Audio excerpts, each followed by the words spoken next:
In the small serene town of Owolowo, deep in the heart of western Nigeria, there lived a man named Kunle.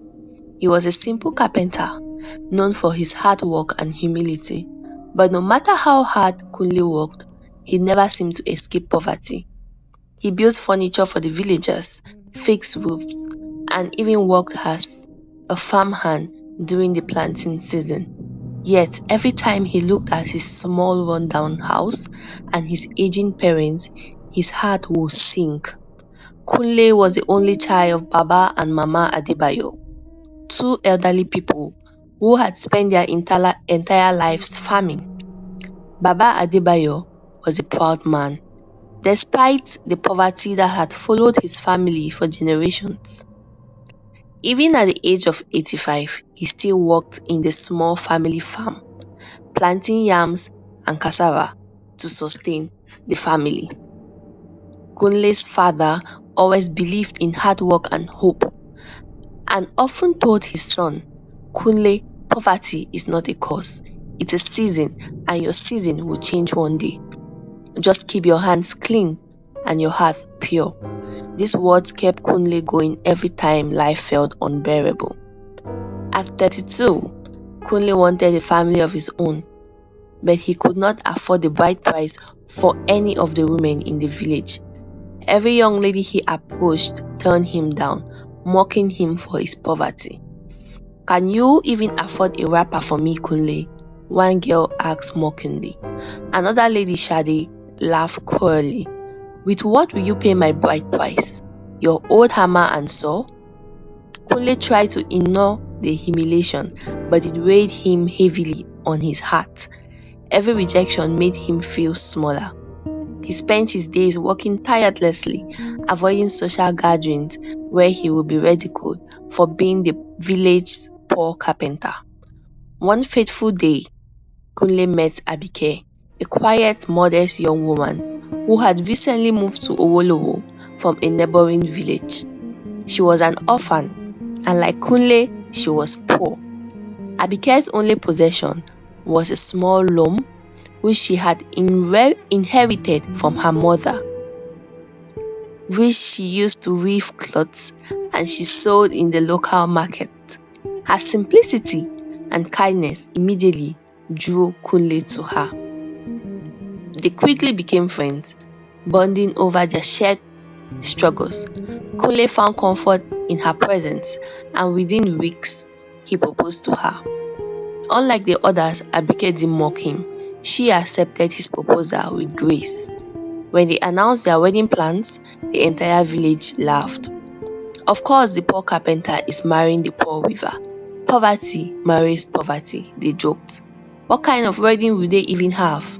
A wedding in rags? Shade mocked openly. Kunle and Abike, however, didn't care. They were happy together and determined to marry, no matter how much the villagers ridiculed them. With the little money they had, they arranged a very simple, low-key traditional wedding. The villagers watched from a distance, some laughing, others shaking their heads in pity. But Kunle and Abike didn't mind. They were finally married, and to them that was all that mattered. Life after marriage didn't get easier for Kunle and Abike. They lived in a small run-down hut that had been passed down to Kunle from his parents. They barely had enough to eat, but they always shared whatever little they had. Every day, they worked side by side, Kunle in his carpentry and Abike weaving clothes to sell at the market. Despite their struggles, they were inseparable, always smiling and supporting each other. However, the village mockery never ceased.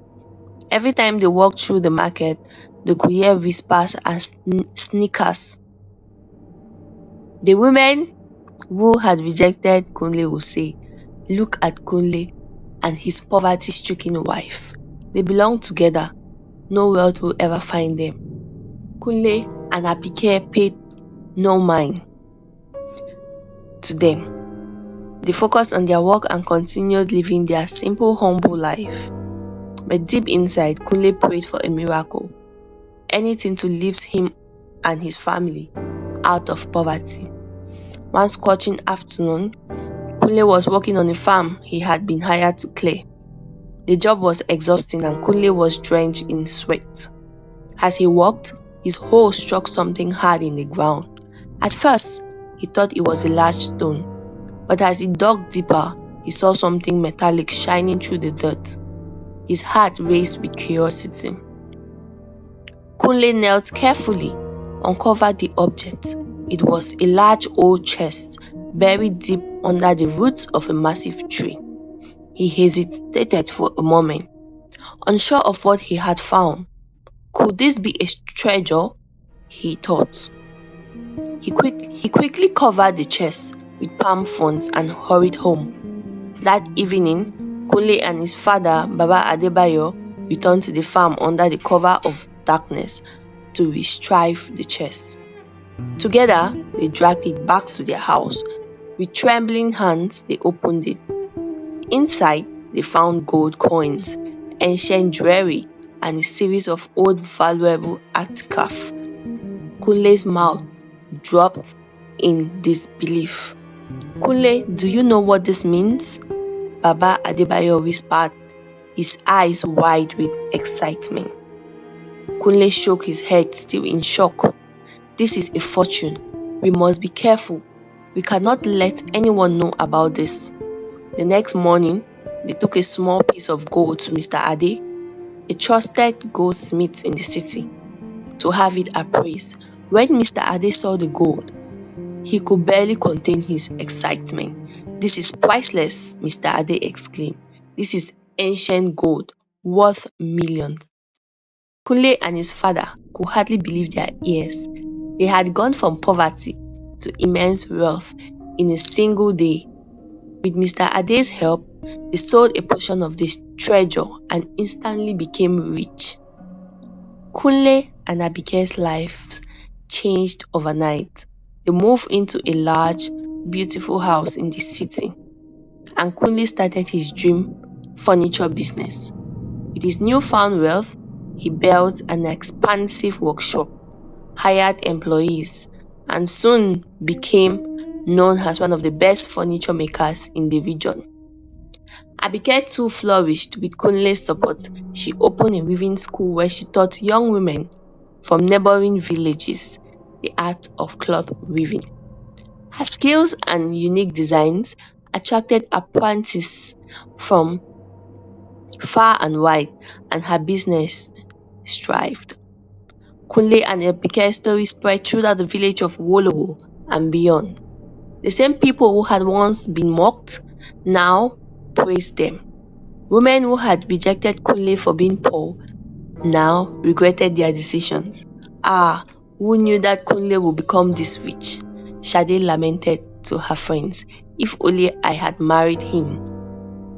The villagers in awe of Kunle and Abike's success could hardly believe the transformation. The couple, however, never let wealth change their kind and humble nature. They continued to visit their parents in the village, helping other families in need and supporting the community that once mocked them. One day, Kunle's father, Baba Adebayo, called Kunle aside. My son, we are blessed now, but never forget where we came from. You and Abike have shown the world that wealth does not define a person's worth. You were rich in character long before you found the treasure. Kunle noted tears in his eyes. He never forgot his father's words. Years later, Kunle and Abike returned to the village to build a modern house for Baba and Mama Adebayo. When they arrived with their parents in a convoy of luxury cars, the entire village gathered in awe. The once poor carpenter and weaver had now become respected figures, not just for wealth, but for their humility and generosity.